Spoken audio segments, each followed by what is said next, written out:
Welcome back to Kevin's commentary on comics. Today we're going to start a multi-part review of yet another epic storyline. What will it be? Stay tuned to find out. Unless, of course, you've already read the title card and then you know what it is. But hey, stay tuned anyway!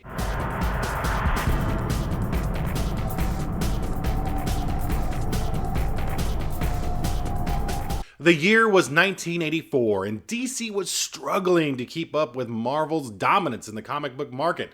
I mean, Marvel had the X-Men, John Byrne was in the middle of his Fantastic Four run and was also doing Alpha Flight at the time, Walt Simonson had just started his run on Thor, and Marvel's Secret Wars had also just started. What did DC have to put up against these juggernauts?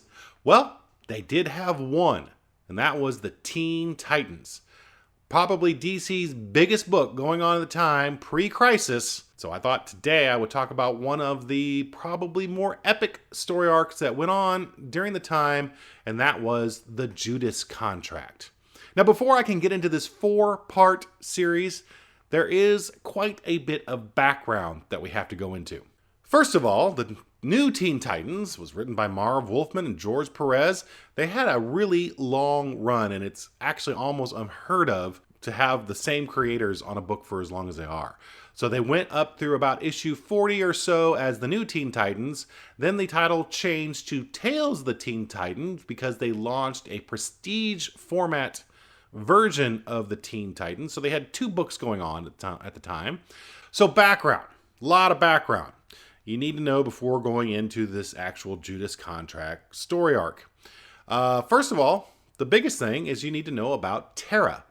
Now, Terra was introduced in Teen Titans number 26. The Changeling went after her in a small subplot in issue number 26. Then by issue 28, she was full-fledged in the book, and ultimately by the end of that book, she became kind of a reoccurring character on the team. By issue 30, she became a full-fledged member, changed her costume. Apparently, the whole storyline was the fact that Terra was, her parents were kidnapped by some terrorists, and the terrorists were making her rob banks and such like that in order to not kill her mom and dad.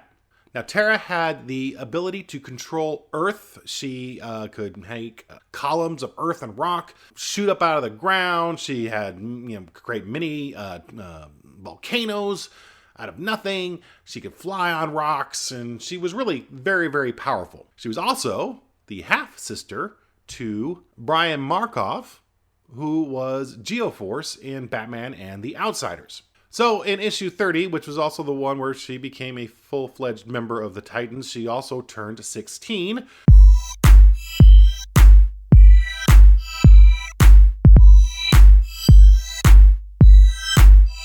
But we also discover in issue number 30 that she is actually working with Deathstroke the Terminator to infiltrate the Teen Titans.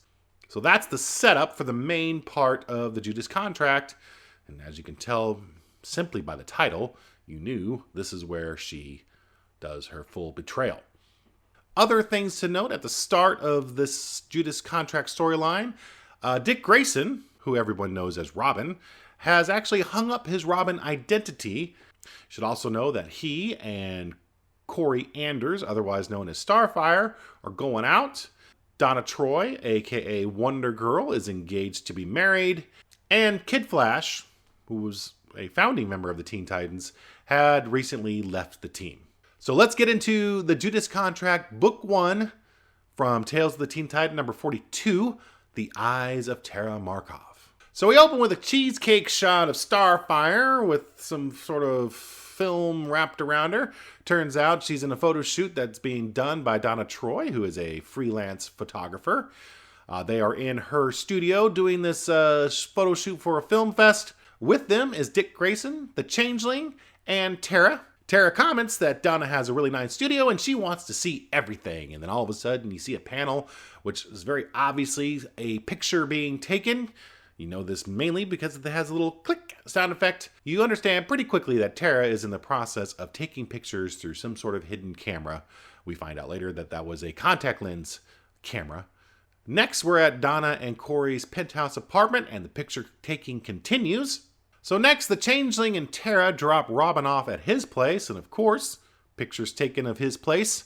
And then the two meet up with Cyborg, and they go then to his place. And clickety-click, click, more pictures taken. Finally, Changeling and Tara are at the docks, where Tara gets on this kind of floating platform that takes them over to Titan's Tower, their HQ. But just before that, she and Changeling share a kiss, and the Changeling goes nuts over it because apparently he's in love with Tara. Although, quite honestly, this love affair with Tara really kind of happened pretty fast. Let me just say, the Changeling, in and of himself, in my mind, when they wrote this book originally, he was kind of the beast of the Teen Titans, the beast from the Avengers, the fun-loving beast. Well, the Changeling is like the beast on crack, jokes all the time, actually to the point of being kind of annoying. So this love affair thing was kind of fast, but I guess they had to have this love interest because we obviously know what's going to ultimately happen here, and always having a broken heart makes for a much deeper impact. At the tower, Tara tries to talk to Raven, who she hasn't really spent a lot of one-on-one time with. Raven is not sure about her. She senses evil within her, but Raven doesn't trust herself because she's been having some issues with her powers, and being the fact that she's the daughter of some sort of demon demigod, Trigon, she's not sure if that's his influence or if she actually does sense something within her. She's really not sure. Tara thinks Raven is just being kind of a B word and says, you know what? I'm going to get you myself. The next day, Cyborg is testing the limits of his strength. He's always kind of assumed that he's only as strong as the machinery of his cyborg body allows him to be, but when he was an athlete, he would always press himself to go further and further, so he feels he can do that, and he proves that he can by shattering a 5-ton magnetic style weight machine that was all the rage in everybody's superhero HQ. They all had some sort of magnetic weightlifting something or other to help hone their skills. You had it in the X-Men Danger Room, you had it in wherever the Avengers did their training, and now of course you have it in the Teen Titans headquarters as well.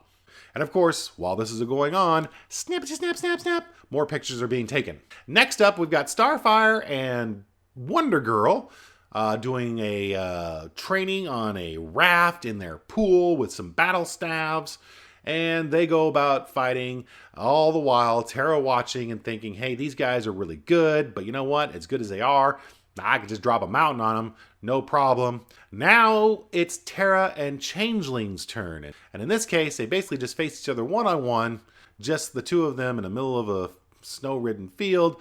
Now the Changeling shows that he's really no superhero slouch. He can change into any animal, and he's actually very good at sudden changes from butterfly to snake to elephant to whatever. And he actually has the upper hand in the battle for quite a while. But then Tara gets a little ticked off because all the while that the Changeling's beating her, he's being Mr. Super Annoying that I referred to before. Constantly joking, constantly putting her down, lots of teases. She gets ticked off and just starts to unload on him. And as a matter of fact, gets to the point where she is about ready to kill him when the rest of the team intervenes and says, hey, calm down, everybody. Hey, Tara, whoa, this is just a practice, a little exercise. What are you doing? Now, she quickly thinks, well, when I was captured, the terrorists, they used to tease me a lot too. And yeah, it just kind of brought that back. And that's why I went crazy. Sorry, you got to believe me. I'm trustworthy. You got to believe me. Of course, Raven's looking at her going, no. And we cut to the Terminator at his place with Tara there, and he's kind of scolding her on like, hey, you can't lose control like this. You're going to blow your whole cover. And this is where the book gets kind of weird. Now, we established the fact that Tara is 16 years old. Matter of fact, just turned 16. And she is there in some sort of white silver gown, which could be negligee, and calls him honey. And you kind of get the impression that maybe they have some sort of sexual romantic relation going on. Okay, now, Deathstroke the Terminator, I'm guessing has to be in his 30s? I'm thinking. Maybe even in his 40s. She's 16. Hey, pervert much here? This was really kind of weird. They didn't really focus too much on it, but they gave the strong impression they were having some sort of romantic relationship. And that's a little creepy. Actually, it's very creepy. I know these are bad guys and they do bad things, but that was just a little weird. I don't know that I thought much about that when I was reading this originally, but as I was rereading it as my 50-year-old self, I'm thinking, whoa, wait, hold on a second here. What are you doing? That's what's going on, and I guess just underscores the evilness of both of them. So we end this issue with yet another camera shot, but this time it's not coming from Tara. It's coming from this mysterious woman who is watching and following Deathstroke and Tara as they climb into a helicopter with Terminator's butler, Wintergreen. And we don't really know who she is, but she declares it's been a long time coming for Terminator to get his, I guess, comeuppance, and now it's not much longer. So that ends the first issue, book 1. They decided to go part 1. They went book 1 with all of these. So were you a Teen Titans fan back in the day? I dug the book quite a bit because it was well written and absolutely well drawn by George Perez.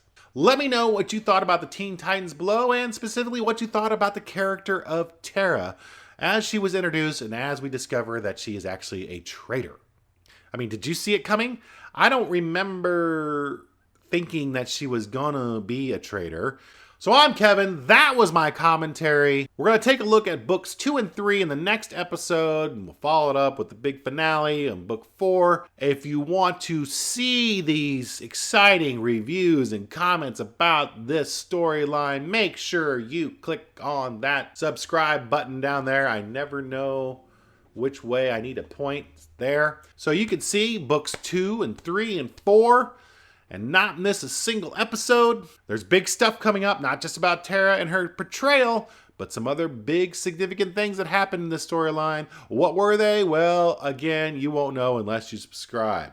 And until you do, or until next time, I'd like you to go out and try to make it a great day, and we will see ya.